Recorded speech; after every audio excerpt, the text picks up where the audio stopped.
আগে মায়ের তত্ত্বটা বলে দিই, কৃষ্ণ মায়ের তত্ত্বটা।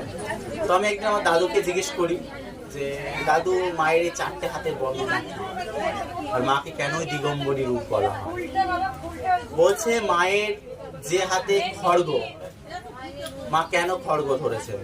মা এই জন্য ধরেছে, বলছেন কি যে আমি খড়গ ধরেছি কারণ দুষ্টের দমন আর শিষ্টের পালন করার জন্য।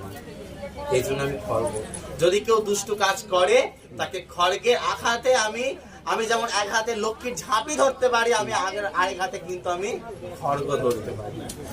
আর মায়ের আরেক হাতে তার নিচেই আছে মুন্ডু, অসুরে।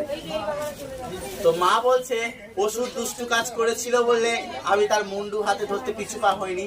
তুমি আমার যতই সন্তান হও না কেন, তুমি ভুল কাজ করলে ওই মুন্ডু জায়গায় তোমার মুন্ডু। আর মা অভয় দান করছে মায়ের ওপর আরেক হাতে, আর নিচে যে হাতে আমরা সন্দেশ দিচ্ছি, মাকে খেতে পায় না রাজরাজেশ্বরী।